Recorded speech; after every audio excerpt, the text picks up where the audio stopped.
بسم الله الحمد لله والصلاة والسلام على رسول الله وعلى آله وصحبه أجمعين أما بعد رب اشرح لي صدري ويسر لي أمري واحلل عقدة من لساني يفقهوا قولي رب زدنا علما نافعا السلام عليكم ورحمة الله وبركاته. ഇന്നിന്റെ മജ്‌ലിസിലേക്ക് ഒരിക്കൽ കൂടി എല്ലാവർക്കും സ്വാഗതം. ആദ്യമായി നമുക്ക് ഇന്ന് നമ്മുടെ കൂടെ ഉള്ളത് നമ്മുടെ കൂടെയുള്ളത് ഇന്റർനാഷണൽ സ്പീക്കിംഗ് കോഴ്സിലെ 5th ബാച്ച് സ്റ്റുഡന്റ് ആയ മറിയം അബ്ദുള്ള. മറിയം താത്ത റെഡി അല്ലേ? റെഡിയാണ്. ഓക്കെ. അസ്സലാമു അലൈക്കും വറഹ്മത്തുള്ളാഹി. അഊദു ബില്ലാഹി മിനശ് ശൈത്വാനിർ റജീം. ബിസ്മില്ലാഹിർ റഹ്മാനിർ റഹീം. അൽഹംദുലില്ലാ അല്ലാഹുമ്മ സ്വല്ലി അലാ സയ്യിദിനാ മുഹമ്മദിൻ വഅലാ ആലിഹി വസഹ്ബിഹി അജ്മഈൻ. അമ്മാ ബഅദ്. അല്ലാഹു അക്ബർ കബീറ വൽഹംദുലില്ലാഹി കസീറ വസുബ്ഹാനല്ലാഹി ബുക്റതൻ വഅസീല. റബ്ബി ഇശ്റഹ് ലി സദ്രി വയസ്സിർ ലി അംരി വഹ്ലുൽ ഉഖ്ദതൻ മിൻ ലിസാനി യഫ്ഖഹു ഖൗലി. റബ്ബി സിദ്നാ ഇൽമ. അല്ലാഹുമ്മ ലാ സഹ്ല ഇല്ലാ മാ ജഅൽതഹു സഹ്ല വഅൻത തജ്അലുൽ ഹസന ഇദാ ശി'ത സഹ്ല. പ്രിയപ്പെട്ട സഹോദരിമാരെ, അൽഹംദുലില്ലാ ഇങ്ങനെ ഒരു ഇൽമിന്റെ വേദിയിൽ സംസാരിക്കാൻ തൗഫീക്ക് നൽകിയ അല്ലാഹു സുബ്ഹാനഹു വതആലയുടെ സർവസ്തുതി. എന്നെ ഈ ഒരു വേദിയിൽ അറിവ് പങ്കിടാൻ പ്രാപ്തയാക്കിയ എന്റെ പ്രിയപ്പെട്ട മുംതാസ് മാമിന് ഒരുപാട് നന്ദി. ഇൻഫ്ലുവൻഷ്യൽ സ്പീക്കേഴ്സിൽ വന്നതുകൊണ്ട് എനിക്ക് കാര്യങ്ങൾ പറയാനുള്ള ഒരു കോൺഫിഡൻസ് തന്നു. നിന്നെ കൊണ്ട് പറ്റും എന്നുള്ള ഒരു കോൺഫിഡൻസ് ആണ് മുംതാസ് നമുക്ക് എല്ലാവർക്കും തരുന്നത്. കാര്യങ്ങൾ വ്യക്തതയോടെ ക്രിസ്റ്റൽ ക്ലിയർ ആയി പറയാൻ ആ ഒരു കോഴ്സിൽ നിന്ന് എനിക്ക് പറ്റുന്നുണ്ട്. അൽഹംദുലില്ലാ. അതിന്റെ കൂടെ എന്റെ മെന്റർ ഷിഹാന് എന്നെ ഒരുപാട് ഹെൽപ്പ് ചെയ്തിട്ടുണ്ട്. ജസാക്കല്ലാഹ് ഖൈർ. ഈ മിഷ്കാത്ത് ഗ്രൂപ്പിൽ വന്നിട്ട് ഞാൻ ഒരുപാട് കാലമായി ക്ലാസ്സുകൾ കേൾക്കുമ്പോൾ എപ്പോഴും മാറ്റങ്ങൾ കൊണ്ടുവരാനും ശ്രമിച്ചിട്ടുണ്ട്. അതേപോലെ എനിക്കും ക്ലാസ് എടുക്കണം, എങ്ങനെ പറയാൻ കഴിയുമോ എന്നൊരു ഡൗട്ടാണ് എപ്പോഴും. അൽഹംദുലില്ലാ എല്ലാവർക്കും എനിക്കറിയാവുന്ന കാര്യങ്ങൾ പറഞ്ഞു കൊടുക്കാനും അതിന് എന്നെ പ്രാപ്തിയാക്കുകയും ചെയ്ത് മുംതാസ് മാം. ഇന്ന് ഞാൻ ഇവിടെ പറയാൻ പോകുന്നത് ഖുർആനും കഥകളും. നമുക്ക് എല്ലാവർക്കും കഥകൾ ഇഷ്ടമാണ് അല്ലെ? വിശുദ്ധ ഖുർആനിൽ നമ്മളോട് ധാരാളം കഥകൾ നമുക്ക് കാണാൻ കഴിയുന്നുണ്ട്. ഈ കഥകളുടെ എല്ലാം പ്രാധാന്യം നമുക്ക് എങ്ങനെ മനസ്സിലാകാം? അതിൽ ആഴത്തിൽ വായിക്കുമ്പോഴും നമ്മൾ തദബ്ബുർ ചെയ്യുമ്പോഴും എല്ലാം നമുക്ക് ഈ കഥകളുടെ പ്രാധാന്യം, അതിൽ എന്താണ് നമുക്കുള്ള പാഠം എന്നൊക്കെ മനസ്സിലാകുന്നത്. ഈ ഓരോ കഥയും വെറുതെയാണെന്ന് നിങ്ങൾ ചിന്തിച്ചിട്ടുണ്ടോ? ഓരോ കഥയുടെ പിന്നിലും പ്രപഞ്ച സൃഷ്ടാവായ റബ്ബിന്റെ ആസൂത്രണ മികവും യുക്തിബോധവും പാഠവും എല്ലാം നമുക്ക് ദർശിക്കാനാകും. എല്ലാവരും പറയാറുണ്ട്, ഒരു കഥയിലൂടെ നമുക്ക് ഒരു പ്രസംഗമോ ഒരു ക്ലാസ്സോ എന്തെങ്കിലും എടുക്കുമ്പോൾ നമുക്കൊരു കഥ പറഞ്ഞാലേ സദസ്സിനെ നമുക്ക് കയ്യിലെടുക്കാന്ന്. ഒട്ടുമിക്ക പ്രാസംഗികരും പ്രസംഗിക്കുമ്പോൾ നമ്മൾ കാണാറില്ല, അവരൊരു കഥ പറഞ്ഞിട്ടായിരിക്കും നമ്മൾ അതിലേക്ക് ഇൻവോൾവ് ആക്കുന്നത്. ചുരുക്കത്തിൽ നമുക്ക് എല്ലാവർക്കും കഥകൾ ഇഷ്ടമാണ്. അത് നമ്മുടെ സൃഷ്ടാവായ റബ്ബിന് അറിയാം. എല്ലാ മനുഷ്യർക്കും നമുക്ക് എല്ലാവർക്കും കഥകൾ ഇഷ്ടപ്പെടുന്നത് കൊണ്ട് തന്നെ വിശുദ്ധ ഖുർആനിൽ ഒരുപാട് കഥകൾ അള്ളാഹു നമുക്ക് നൽകുന്നുണ്ട്. മൊത്തത്തില് പുറമേയുള്ള കഥകളെല്ലാം ശരിക്കും ഒരു വിനോദത്തിനും, നമ്മൾ തന്നെ കഥകൾ കേൾക്കുമ്പോൾ വിനോദത്തിനും വിജ്ഞാനത്തിനും വേണ്ടിയിട്ടെല്ലാം. പക്ഷെ ഖുർആനിലെ കഥകള് അങ്ങനെയൊന്നുമല്ല. അത് നമുക്കുള്ള ഒരു പാഠാണ്, മാനവരാശിക്കുള്ള മാർഗദർശനമായിട്ടാണ് ഖുർആനിൽ കഥകൾ വന്നിട്ടുണ്ട്. അത് ഒരിക്കലും വിനോദത്തിനോ വിജ്ഞാനത്തിനോ കഥകൾ വായിച്ച് ആസ്വദിക്കാനോ അങ്ങനെയുള്ളതൊന്നുമല്ല. ഖുർആൻ കഥകൾ പറയുന്നതിന്റെ ലക്ഷ്യം തന്നെ മനുഷ്യൻ അതിൽ നിന്ന് ധാരാളം പാഠങ്ങൾ ഉൾക്കൊള്ളാൻ വേണ്ടിയിട്ടാണ്. ഇതിനോടൊപ്പം നമുക്ക് മനസ്സിലാക്കേണ്ട മറ്റൊരു കാര്യം എന്ന് വെച്ചാൽ ഈ കഥകളെല്ലാം അല്ലാഹു സുബ്ഹാനഹു വതആല ജിബ്രീലിലൂടെ റസൂൽ സല്ലല്ലാഹു അലൈഹി വസല്ലമയ്ക്കാണ് പറഞ്ഞു കൊടുത്തത്. എന്തിനാണ് കഥകളായിട്ട് റസൂലിന് പറഞ്ഞു കൊടുത്തത് എന്ന് നമുക്ക് പരിശോധിക്കാം. മുൻകാല പ്രവാചകന്മാരുടെ ചരിത്രങ്ങളെല്ലാം തന്നെ നമ്മുടെ റസൂലിന് ലഭിക്കുന്നത് മക്കി കാലഘട്ടത്തിലാണ്. മക്കി കാലഘട്ടം എന്ന് പറഞ്ഞാൽ നമുക്ക് എല്ലാവർക്കും അറിയാം, റസൂലിന് ഒരുപാട് പ്രയാസങ്ങളും ദുരിതങ്ങളും ആക്രമണങ്ങളും എല്ലാം അനുഭവിച്ച ഒരു കാലഘട്ടമാണ്. ഖുർആനിലെ ഓരോ സൂറത്ത് വിശദമായി പ്രതിപാദിക്കുമ്പോൾ അതിൽ ചരിത്രം പറയുന്നുണ്ടെങ്കിൽ 99% മക്കി കാലഘട്ടത്തിലായിരിക്കും ആ സൂറ ഇറങ്ങിയിട്ടുണ്ട്. അതൊരു മക്കി സൂറത്തുമായിരിക്കും. പ്രവാചകന് ഏറ്റവും കൂടുതൽ കൈപ്പേറിയ കാലം വരുന്നതും 13 വർഷം, ആദ്യത്തെ മക്കയിലുള്ള 13 വർഷത്തിലായിരുന്നു. യഥാർത്ഥത്തിൽ പ്രവാചകന് ഈ കഥകളും ചരിത്രങ്ങളും നൽകുന്നത് ശരിക്കും യഥാർത്ഥത്തിൽ അള്ളാഹുവിന്റെ ആശ്വാസ വാക്കുകളാണ്. നീ പേടിക്കണ്ട, നിന്നെ പോലെ തന്നെ മുൻകാല പ്രവാചകന്മാരും ഇതുപോലെ ഒരുപാട് ആക്രമങ്ങൾ, പ്രയാസങ്ങൾ, ബുദ്ധിമുട്ടുകൾ, പട്ടിണി, സങ്കടങ്ങൾ എല്ലാം അനുഭവിച്ചിട്ടുണ്ട് എന്നാണ് അള്ളാഹു റസൂലിനോട് ഈ കഥകളിലൂടെ പറഞ്ഞു കൊടുക്കുന്നത്. അപ്പോഴും അവരെല്ലാവരും ഏകനാണ്, അള്ളാഹു ഏകനാണ്, തൗഹീദിന്റെ ഇതിൽ പിടിച്ചു നിന്നിട്ടുണ്ട്. സങ്കടങ്ങൾ ഉണ്ടായപ്പോഴും അവരെല്ലാവരും ഈ തൗഹീദിൽ പിടിച്ചു നിന്നിട്ടുണ്ട് എന്നാണ് അള്ളാഹു ഈ കഥകളിലൂടെ റസൂലിന് ഒരു ആശ്വാസവാക്കായിട്ട് വരുന്നത്. എന്തിനാണ് ഖുർആനിൽ കഥകൾ നൽകുന്നത് എന്ന് ഖുർആൻ തന്നെ സൂറത്ത് ഹൂദിലെ ആയ നമ്പർ 120 നമ്മളോട് പറയുന്നുണ്ട്. ബിസ്മില്ലാഹിർ റഹ്മാനിർ റഹീം. വകുല്ലൻ നഖുസ്സു അലൈക മിൻ അംബാഇർ റുസലി മാ നുസബ്ബിതു ബിഹി ഫുആദക വജാഅക ഫീ ഹാദിഹിൽ ഹഖ് വമൗഇലതൻ വദിക്റാ ലിൽ മുഅ്മിനീൻ. പ്രവാചകന്മാരുടെ വൃത്താന്തങ്ങളിൽ നിന്ന് നിനക്ക് നിന്റെ മനസ്സിന് സ്ഥൈര്യം നൽകുന്നതെല്ലാം നാം നിനക്ക് വിവരിച്ചു തരുന്നു. ഇതിലൂടെ സത്യവിശ്വാസികൾക്ക് വേണ്ടിയിട്ടുള്ള സതുപദേശവും അല്ലാഹു സുബ്ഹാനഹു വതആല നമുക്ക് ഇതിൽ നിന്ന് നൽകുന്നു. ചുരുക്കത്തിൽ മനുഷ്യനെ ഒരു ഓർമ്മപ്പെടുത്തലും ഒരു ദിക്റായിട്ടെല്ലാമാണ് കഥകളും ചരിത്രങ്ങളും വന്നിട്ടുള്ളത്. റസൂൽ സല്ലല്ലാഹു അലൈഹി വസല്ലമയ്ക്ക് ഒരു ഓർമ്മപ്പെടുത്തലുമായിട്ടാണ് വന്നത്. സൂറത്ത് ത്വാഹയിൽ അള്ളാഹു പ്രവാചകന് നൽകുന്നത് മക്കി കാലഘട്ടത്തിൽ തന്നെയാണ്. നമുക്കറിയാം, ഹിറാ ഗുഹയിൽ അള്ളാഹുവിന്റെ റസൂല് ജിബ്രീൽ അലൈഹിസ്സലാമിനെ കണ്ടപ്പോൾ ഭയന്ന് വിറച്ചതും, ആ സമയത്ത് അത് കണ്ട് ഭയന്ന് വിറച്ച് പിന്നീട് റസൂല് ഖദീജ ബീവിയുടെ അടുത്ത് പോകുന്നതും എന്നിട്ട് കെട്ടിപ്പിടിക്കുന്നതും ഓടിപ്പോകുന്നതൊക്കെ നമുക്കറിയാം. ഈ കാര്യങ്ങളെല്ലാം നമുക്ക് അറിയാവുന്ന. അതുപോലെ തന്നെയാണ് സൂറത്ത് ത്വാഹയിലെ റസൂൽ മൂസാ നബി അലൈഹിസ്സലാം സിനാ പർവ്വതത്തിലൂടെ നടക്കുമ്പോൾ യാ മൂസ എന്ന് പ്രപഞ്ചനാഥം വിളിക്കുമ്പോൾ മൂസ അലൈഹിസ്സലാമും ഭയന്നു വിറക്കുന്ന ചില രംഗങ്ങൾ. ഇതെല്ലാം ഒരു ബന്ധപ്പെട്ടിട്ടുള്ള കഥകളാണ് സൂറത്ത് ത്വാഹ. അപ്പോൾ റസൂൽ സല്ലല്ലാഹു അലൈഹി വസല്ലമയ്ക്ക് ഈ കഥയുമായി, തന്റെ ജീവിതത്തിൽ ഉണ്ടായ കഥയുമായി കണക്ട് ചെയ്ത് കൊണ്ടുപോകാൻ പറ്റുന്നതാണ്. സ്വന്തം ജീവിതത്തിലൂടെ ഈ കഥകൾ പ്രവാചകന് കാണാൻ കഴിയുന്നു. ഹിജ്റക്ക് മുമ്പ് റസൂലിന് നൽകപ്പെട്ട മറ്റൊരു സൂറത്താണ് സൂറത്തുൽ കഹ്ഫ്. അതിൽ നല്ലവരായ 4 ചെറുപ്പക്കാരുടെ കഥയാണല്ലേ പറയുന്നത്. ആ ചെറുപ്പക്കാർ പറയുന്ന വർത്തമാനം ഖുർആനിന്റെ രീതിയിൽ ആവിഷ്കരിക്കുന്നത്.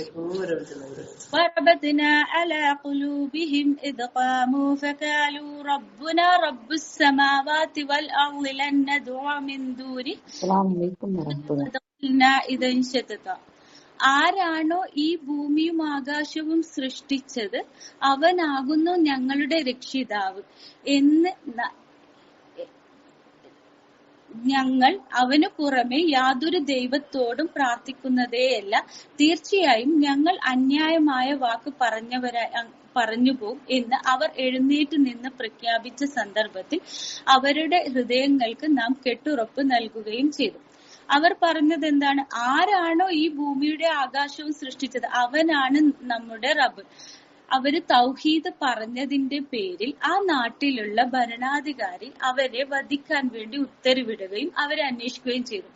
അങ്ങനെ ആ 4 ചെറുപ്പക്കാരും ഒരു ഗുഹയിൽ അഭയം തേടുന്നതും അള്ളാഹു അവരെ ഉറക്കി സംരക്ഷിക്കുകയും ചെയ്ത കഥ നമുക്കറിയാം. ഇത് നബിയുടെ ജീവിതവുമായി നമുക്ക് ചേർത്ത് ചിന്തിക്കുമ്പോൾ പ്രവാചകൻ ഇതേ തൗഹീദ് പ്രഖ്യാപിച്ചതിന്റെ പേരിൽ നാട്ടിലെ ഭരണാധികാരികളും പ്രമാണിമാരും റസൂലിനെ ആക്രമിക്കാൻ, വധിക്കാൻ തന്നെ ഉത്തരവിടുന്നുണ്ട്. അങ്ങനെ റസൂൽ സല്ലല്ലാഹു അലൈഹി വസല്ലമയും അബൂബക്കർ സിദ്ദീഖ് റളിയല്ലാഹു അൻഹും കൂടി ഹിജ്റ പോകുന്നുണ്ട്. ഇവരും ഇതേ രൂപത്തിൽ ഒരു സൗർ ഗുഹയിൽ അഭയം പ്രാപിക്കുന്നു. പടച്ച റബ്ബിന്റെ എല്ലാ കൃത്യമായ കരുതലും സംരക്ഷണവുമല്ലേ ഇതിൽ നിന്ന് നമുക്ക് കാണാൻ കഴിയുക. എത്ര മനോജ്ഞമാണ്, സാദൃശ്യങ്ങളാണ് ഇതിൽ നിന്നെല്ലാം. ഇത് നമുക്ക് വായിക്കുമ്പോൾ നമുക്കൊരാശം വിശ്വാസം കാക്കാൻ വേണ്ടി നാട് വിട്ടു പോകേണ്ടി വന്നാലും അള്ളാഹു ഞങ്ങളെ സംരക്ഷിക്കും എന്ന് റസൂലിനും ഒരു ആശ്വാസമാണ് ഈ കഥകളിൽ നിന്നെല്ലാം അള്ളാഹു റസൂലിന് കൊടുക്കുന്നത്. റസൂൽ സല്ലല്ലാഹു അലൈഹി വസല്ലമയുടെ ജീവിതത്തിലെ ഏറ്റവും കൈപ്പേറിയ ഒരു കാലഘട്ടമായിരുന്നു ഹിജ്റയുടെ 10ാം വർഷം. പ്രവാചകന്റെ എല്ലാമായിരുന്ന പ്രിയ പത്നി ഖദീജ ബീവിയുടെ മരണം അത് റസൂലിനെ സംബന്ധിച്ചിടത്തോളം മാനസികമായി ഭയങ്കര സങ്കടം ഉണ്ടാക്കിയതാണ്. പിന്നെ അബൂ ത്വാലിബിന്റെ മരണം, അത് റസൂലിന്റെ മുത്താപ്പയായ അബൂ ത്വാലിബിന്റെ മരണവും അത് റസൂലിൽ നിന്ന് വെച്ചാല് ഖുറൈശികളിൽ നിന്നും പുറത്തുള്ള ആൾക്കാരിൽ നിന്നും റസൂലിനെ ആരും ഉപദ്രവിച്ചിരുന്നില്ല. കാരണം റസൂൽ അബൂ ത്വാലിബിന്റെ സംരക്ഷണത്തിലായിരുന്നു. ആ വർഷം അബൂ ത്വാലിബിന്റെ മരണവും ഖദീജ ബീവിയുടെ മരണവും കൂടിയായപ്പോൾ റസൂലിന് ഭയങ്കര മാനസിക പ്രയാസം ഉണ്ടായി. ആ വർഷം റസൂൽ എന്തായി, മക്കയിൽ നിൽക്കാൻ കഴിയാതെ ആശ്വാസത്തിന് വേണ്ടി ത്വായിഫിലേക്ക് പോയി. എന്നാൽ പ്രവാചകന് ത്വായിഫിൽ ഒരിക്കലും സന്തോഷമല്ല ലഭിച്ചത്. അവിടെ റസൂലിന് സമ്മാനിച്ചത് എന്ന് വെച്ചാൽ അതിലേറെ പ്രയാസമായിരുന്നു, കാഠിന്യമേറിയതായിരുന്നു യഥാർത്ഥത്തിൽ ത്വായിഫിലെ റസൂലിന്റെ ദിനങ്ങൾ. അവിടെയുള്ളവർ റസൂലിനെ ആക്രമിച്ചു, ഉപദ്രവിക്കുകയും എല്ലാം ചെയ്തു. പിന്നീട് ഒരു കാലത്ത് ആയിഷ റളിയല്ലാഹു അൻഹു റസൂലിനോട് ചോദിക്കുന്നുണ്ട്, റസൂലെ, താങ്കളുടെ ജീവിതത്തിലെ ഏറ്റവും വ്യസനമുണ്ടാക്കിയ ഘട്ടം ഉഹദാണോ എന്ന്. അപ്പോൾ റസൂൽ സല്ലല്ലാഹു അലൈഹി വസല്ലമ ആയിഷാനോട് പറയുന്നുണ്ട്, എനിക്ക് എന്റെ ജീവിതത്തിൽ പ്രയാസം ഉണ്ടായ കാലഘട്ടം ഉഹദ് അല്ല ആയിഷ, എന്റെ ജീവിതത്തിൽ പ്രയാസമുണ്ടായ കാലഘട്ടം ത്വായിഫാണ്. പ്രവാചകന് യഥാർത്ഥത്തിൽ മാനസികവും ശാരീരികവുമായ മുറിവിനേക്കാൾ ശാരീരികമായ മുറിവിനേക്കാൾ ഉണങ്ങാത്ത പ്രയാസമായിരുന്നു മാനസികമായിട്ടുണ്ടായ ഈ ഒരു വേദന. ഈ മൂന്ന് ദുഃഖവും ഒന്നിച്ചു വന്നത് കൊണ്ട് ചരിത്രകാരന്മാർ അമൽ ഹസൻ എന്നാണ് ഈ ഒരു കാലഘട്ടത്തിന്, റസൂലിന്റെ കാലഘട്ടത്തെ വിശേഷിപ്പിക്കുന്നത്. ഈ ദുഃഖ വർഷത്തിൽ അള്ളാഹു റസൂലിന് കൊടുക്കുന്ന ഒരു സൂറത്താണ് സൂറത്തുൽ യൂസഫ്. അത് അള്ളാഹു സുബ്ഹാനഹു വ തആല റസൂലിന് ഒരു ആശ്വാസമായിട്ടാണ് നൽകുന്നത്. റസൂലിനെ പോലെ തന്നെ യൂസഫ് നബിയും അതേ രീതിയിലുള്ള പ്രയാസങ്ങൾ, പ്രതിസന്ധിയിലൂടെ കടന്നു പോകുന്നുണ്ട്.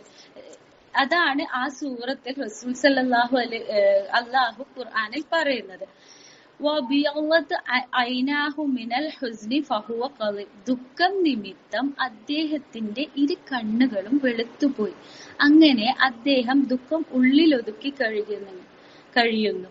വ്യസനത്തിന്റെ ദുഃഖഭാരത്താല് ആ നബിയുടെ കാഴ്ച നഷ്ടപ്പെട്ടു പോയ ഒരു പ്രവാചകനെ ഖുർആനിൽ ഇവിടെ ചിത്രീകരിക്കുന്നത്. മാത്രവുമല്ല യൂസഫ് നബി സഹോദരന്മാരിൽ നിന്നാണ് പീഡനം അനുഭവിക്കേണ്ടി വരുന്നത്. ഇവിടെ റസൂൽ സല്ലല്ലാഹു അലൈഹി വസല്ലമ സ്വന്തം അനുയായികളിൽ നിന്നും കുടുംബക്കാരിൽ നിന്ന് തന്നെയാണ് പ്രയാസങ്ങൾ അനുഭവിക്കേണ്ടി വന്നത്. യൂസഫ് നബി മറ്റൊരു നാട്ടിൽ എത്തുകയും ഈജിപ്തിൽ എത്തുകയും യൂസഫ് നബിയുടെ കഥ നമുക്ക് എല്ലാവർക്കും അറിയുന്നതല്ലേ. കച്ചവടക്കാർ എടുത്തു കൊണ്ടുപോയി അവിടെയുള്ള ഒരു ധനികന് വിൽക്കുന്നതും അതും. അങ്ങനെ യൂസഫ് നബി ഈജിപ്തിൽ എത്തുകയും ഈജിപ്തിൽ വെച്ച് യൂസഫ് നബിയുടെ ജീവിതമാകെ മാറുന്ന സാഹചര്യം നമ്മൾ കാണുന്നത്. ഇതേപോലെ തന്നെയാണ് റസൂൽ സല്ലല്ലാഹു അലൈഹി വസല്ലമയും മദീനയിലേക്ക് ഹിജ്റ പോയത് മുതൽ എത്തുന്നതോടെ റസൂൽ സല്ലല്ലാഹു അലൈഹി വസല്ലമയുടെയും സാഹചര്യം മാറുന്നു. മദീനയിലുള്ളവർ റസൂലിനെ സ്വീകരിക്കുന്നു. പിന്നീട് റസൂൽ സല്ലല്ലാഹു അലൈഹി വസല്ലം മക്കൻ ഫതഹും കൊടുത്ത് അള്ളാഹു അനുഗ്രഹിക്കുന്ന ഒരു കഥയാണ് നമ്മൾ കാണുന്നത്. ഈ രണ്ട് ഈ രണ്ട് പ്രവാചകന്മാരുടെ ചരിത്രങ്ങൾ ഒരുപാട് പറയാനുണ്ട് ഇൻഷാ അല്ലാഹ്. കഥകൾ, പിന്നെ ഈ കഥകളുടെ ഖുർആനിൽ തന്നെ ഈ കഥകൾ പറയുന്നതിന്റെ രണ്ട് ലക്ഷ്യം പറയുന്നത്, ഒന്ന് റസൂലിനുള്ള ആശ്വാസവും റസൂലിന്റെ ഹൃദയത്തെ ദൃഢപ്പെടുത്താനുള്ള കാര്യങ്ങളാണ് പറയുന്നത്. രണ്ടാമത് ഇത് സൃഷ്ടാവിൽ നിന്നുള്ള സൃഷ്ടികൾക്കും സന്ദേശം, വിശ്വാസികളെ സംബന്ധിച്ചെടുത്ത് കഥകളുടെയെല്ലാം തന്നെ ഉത്ബോധനവും ഒരു ഉപദേശവുമാണ് അല്ലാഹു സുബ്ഹാനഹു വ തആല നൽകുന്നത്. കഥകളിലൂടെ മഹത്തായ സന്ദേശങ്ങൾ നമുക്ക് ലഭിക്കുന്നുണ്ട് അല്ലെ. വിശുദ്ധ ഖുർആനിലെ കഥകളുടെ ഒരു ഘടന നമ്മൾ ശരിക്കും വിശുദ്ധ ഖുർആനിലെ കഥകൾ നോക്കുമ്പോൾ അത് ഒരു രീതിയിൽ അങ്ങനെ കൊണ്ടുപോകുന്നത്. ഓരോ കഥയും പൂർണ്ണമായിട്ട് ഒരു കഥ അവിടെ പറയുന്നില്ല. അല്ലാഹു സുബ്ഹാനഹു വ തആല ഒരു കഥ പറഞ്ഞ് പിന്നീട് ഒരു അവസരത്തിലാണ് ആ കഥ തന്നെ വേറൊരു ഇതിൽ പറയാം. സൂറത്തുൽ യൂസഫ് കംപ്ലീറ്റ് യൂസഫ് നബിയുടെ ചരിത്രം പറയുന്നുണ്ട്, അത് ഇതിൽ പെടുന്നില്ല. പിന്നെയുള്ള ചരിത്രങ്ങൾ നോക്കിയാല് സൂറത്തുൽ മൂസ അലൈഹിസ്സലാമിന്റെ ചരിത്രം പല സ്ഥലങ്ങളിലായിട്ടാണ് അല്ലാഹു സുബ്ഹാനഹു വ തആല പറയുന്നത്. 20-ലേറെ സ്ഥലങ്ങളിൽ വ്യാപിച്ചു കിടക്കുന്നുണ്ട്. ആദം അലൈഹിസ്സലാമിന്റെയും ഇബ്ലീസിന്റെയും സംഭവം 7-ലധികം വ്യത്യസ്ത ഭാഗങ്ങളിലാണ് പറയുന്നത്. സൂറത്തുൽ ബഖറയുടെ ആദ്യ ഭാഗത്ത് ആദം നബിയും ഇബ്ലീസുമായിട്ടുള്ള കാര്യങ്ങൾ അല്ലാഹു സുബ്ഹാനഹു വ തആല ഖുർആനിൽ പറയുന്നുണ്ട്. പിന്നെ പറയുന്നത് സൂറത്തുൽ ആറാഫിലാണ്. ഇത് രണ്ടാം ഭാഗം വിശദീകരിക്കുന്നത് സൂറത്തുൽ ആറാഫിലാണ്. ഇതേ രൂപത്തിലാണ് ഖുർആനിലെ കഥകളെല്ലാം നമുക്ക് കാണാൻ കഴിയുക. ഈ കഥകളെല്ലാം ഒരുമിച്ചിട്ട് പണ്ഡിതന്മാർ ക്രോഡീകരിച്ചിട്ടുണ്ട്. പക്ഷെ എന്തുകൊണ്ടാണ് അല്ലാഹു സുബ്ഹാനഹു വ തആല ഇതേ കഥകൾ ഒരേ സ്ഥലത്ത് വെക്കാതിരുന്നത്? സ്വാഭാവികമായി നമ്മൾ ചിന്തിക്കുന്ന ഒരു കാര്യമാണ് അല്ലെ. പിന്നെ ഒരു കഥ വെച്ചിട്ട് ആദം നബി എന്ന് ഹെഡിങ് ഇട്ടിട്ട് ഒരു സൂറ തുടങ്ങുന്നുണ്ടെങ്കിൽ ആദം നബിയും സ്വർഗത്തിലുള്ളതും പിന്നെ ഇബ്ലീസുമായിട്ടുള്ളതും പിന്നെ അദ്ദേഹത്തിന്റെ മക്കളെ കഥ, അങ്ങനെ ഒരേ കഥയായിട്ട് അല്ലാഹു സുബ്ഹാനഹു വ തആല ഖുർആനിൽ ഈ കഥകളെ പറയുന്നില്ല. സൂറത്തുൽ മൂസാ നബീന്റേത് തന്നെ ബഖറയിലുണ്ട്, സൂറത്ത് ത്വാഹയിലുണ്ട്, അങ്ങനെ ഒരുപാട് സ്ഥലങ്ങളുണ്ട്. അങ്ങനെ ഒരാളെ ചരിത്രവും ഖുർആനിൽ ഓരോ സൂറയായിട്ട് ഇറക്കാതെ വ്യത്യസ്ത സ്ഥലങ്ങളിലാണ് അല്ലാഹു ഇതിനെയൊക്കെ ക്രോഡീകരിച്ചിട്ടുള്ളത്. അതാണ് പറഞ്ഞത്, നമുക്ക് ഈ കഥ കേൾക്കുമ്പോ ഇങ്ങനെ ഒരു ചരിത്രം പോലെ കേട്ടാല് അത് ഒരു ആസ്വാദനം പോലും. അതിനല്ലാതെ അല്ലാഹു പഠിപ്പിക്കുന്നത് ഈ കഥകളിലൂടെയെല്ലാം നമ്മളെ ഓരോ പാഠങ്ങളാണ് പഠിപ്പിക്കുന്നത്, ഉപദേശങ്ങളാണ്. അത് പഠിപ്പിക്കുന്ന അധ്യാപകന് അറിയാം ഒരു മനുഷ്യന് എങ്ങനെയാണ് ഈ കഥകൾ പറഞ്ഞ് അതിൽ നിന്നുള്ള വ്യക്തമായ പാഠങ്ങൾ പഠിപ്പിക്കേണ്ടത് എന്ന്. നമുക്കറിയാം, ഒരു കുട്ടീനെ നമ്മൾ പഠിപ്പിക്കുമ്പോൾ എന്തെങ്കിലും കഥ പറഞ്ഞു കൊടുത്തിട്ട് പഠിപ്പിക്കാൻ ആ കുട്ടീന്റെ മനസ്സിൽ വേഗം അത് ക്യാച്ച് ചെയ്യും. അതുപോലെയാണ് അല്ലാഹു സുബ്ഹാനഹു വ തആല നമുക്ക് നമ്മുടെ ഒരു കാര്യങ്ങൾ കഥകളിലൂടെ നമുക്ക് തൗഹീദായാലും എന്ത് കാര്യം, തലാഖിന്റെ ആകുമ്പോ അതിനനുസരിച്ചിട്ടുള്ളത്, തൗഹീദിന്റെ വരുമ്പോ റസൂലിന്റെ ഇത്, മറ്റൊരു പ്രവാചകന്മാരുടെ കഥകള്, അങ്ങനെ എല്ലാം പറഞ്ഞു. ഖുർആനിൽ തന്നെ നമ്മള് തൗഹീദുമായിട്ട് ബന്ധപ്പെട്ടിട്ട് സംസാരിക്കുന്ന കഥകളിൽ ആദ്യം ഇബ്രാഹിം നബി അലൈഹിസ്സലാമിന്റെ സ്റ്റോറി കൊണ്ടുപോകും. അവിടെ എന്താ, ഇബ്രാഹിം നബി ബിംബാരാധനക്കെതിരെ പ്രതികരിച്ചതും അവിടെ ബിംബങ്ങളെ തകർത്തതും ആ ഒരു സ്റ്റോറിയാണ് അല്ലാഹു സുബ്ഹാനഹു വ തആല തൗഹീദ് പറയുമ്പോൾ. അപ്പോഴെന്തായി, അതിന് കണക്ട് ആയിട്ട് നമുക്ക് വേഗം മനസ്സിലാവും, കണക്ട് ആവും. ഇത് കഥകള് അല്ലാഹ് പറയുന്നത് ഒരു ഫിക്ഷൻ, നമ്മളൊരു സ്റ്റോറി പറയുന്നത് എന്ന് വെച്ചാൽ നമുക്ക് മനസ്സിലാവുകയും വേണം, പെട്ടെന്ന് നമുക്ക് ക്യാച്ച് ചെയ്യുകയും വേണം. അല്ലാതെ ഇങ്ങനെ ഒരു ആസ്വാദനം വിനോദത്തിന് പോലെയല്ല അല്ലാഹു പറയുന്നത്. പിന്നെ വേറൊരു സ്ഥലത്ത് അല്ലാഹു സുബ്ഹാനഹു വ തആല സ്വബറിന്റെ കാര്യങ്ങൾ പറയുന്നുണ്ടെങ്കിൽ ആ സ്ഥലത്ത് മുൻകാല പ്രവാചകന്മാരെ എങ്ങനെയെല്ലാം സ്വബർ, അവർക്കുണ്ടായ പ്രയാസങ്ങളും ബുദ്ധിമുട്ടും വന്നപ്പോൾ അവർ എത്രത്തോളം ക്ഷമിച്ചു എന്ന് അല്ലാഹു സുബ്ഹാനഹു ഒരു ഉദാഹരണം വെച്ചിട്ട് നമുക്ക് പറഞ്ഞു തരും. ഖുർആനിലെ എല്ലാ കഥകളും അങ്ങനെ തന്നെയാണ് അള്ളാഹു സുബ്ഹാനഹു വ തആല പറഞ്ഞത്. ആദ്യം തന്നെ ആദം നബീന്റെ കഥ പറയാം, മൂസാ നബീന്റെ കഥ പറയാം. അങ്ങനെ ഓരോ ചരിത്രങ്ങളും നമുക്ക് ഓരോ പാഠങ്ങളാക്കിയിട്ട് പറയാം. എന്നാൽ അള്ളാഹു സുബ്ഹാനഹു വ തആല നമ്മളെ കഥകൾ പറഞ്ഞു കൊണ്ടുപോകുന്നത് വ്യത്യസ്ത രൂപത്തിലും കഥാശൈലിയിലുമാണ്.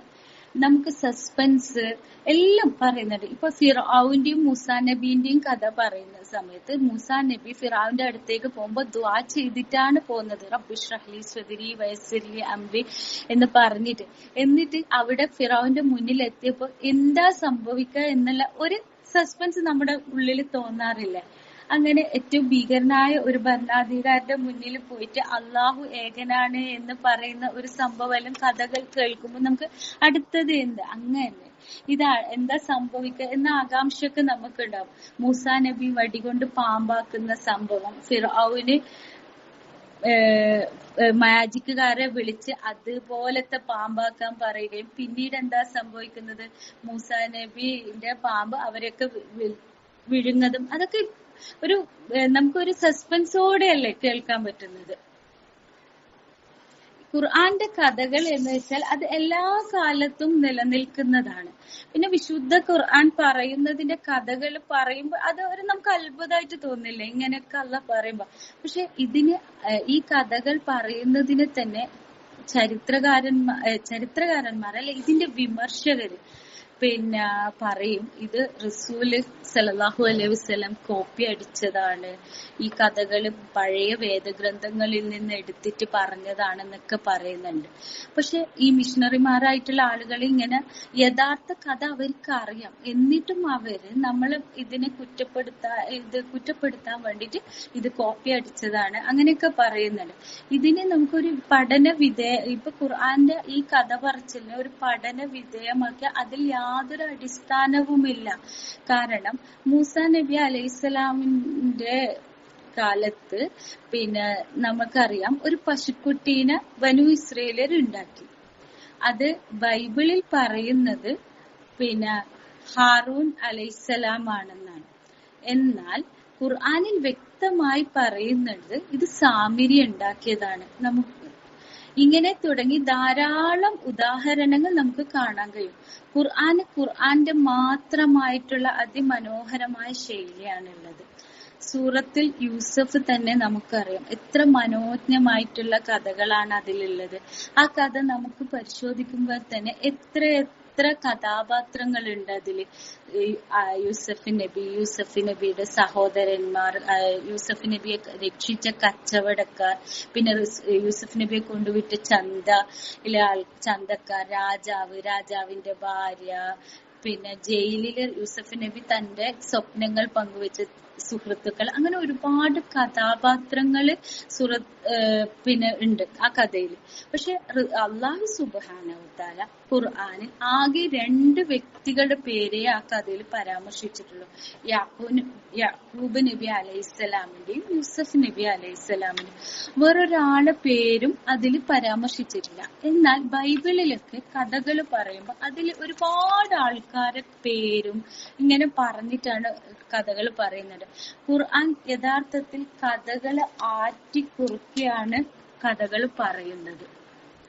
അതൊരു പ്രത്യേകമായ രീതിയിലാണ്.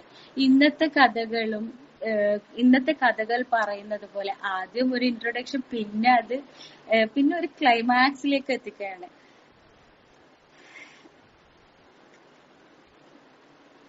ഈ കഥകളൊക്കെ അല്ലാഹു സുബ്ഹാനഹു വ തആല വിശുദ്ധ ഖുർആനിൽ വിവരിക്കുന്നത് ആത്യന്തികമായിട്ട് ഞാനും നിങ്ങളും വായിച്ച് അല്ലാഹുവിനെ കൂടുതൽ അറിയുക, മനസ്സിലാക്കുക, അവനിലേക്ക് കൂടുതൽ അടുക്കുക എന്നൊക്കെ വേണ്ടിയിട്ടാണ്. അല്ലാഹു നമുക്കൊക്കെ ഹിദായത്ത് ആയിക്കൊണ്ട്, ദിക്ർ ആയിക്കൊണ്ട് ഈ കഥകൾ അനുസരിച്ച്, ഈ കഥകളിൽ പറയുന്ന പാഠങ്ങൾ അനുസരിച്ച് തൗഹീദ് അനുസരിച്ച് ഇബാദത്തുകൾ ചെയ്ത് മുന്നോട്ട് പോകാൻ അല്ലാഹു സുബ്ഹാനഹു വ തആല തൗഫീഖ് നൽകട്ടെ. അനാഹിറു ദഅവാന അൽഹംദുലില്ലാഹി റബ്ബിൽ ആലമീൻ. അസ്സലാമു അലൈക്കും വറഹ്മത്തുള്ളാഹി.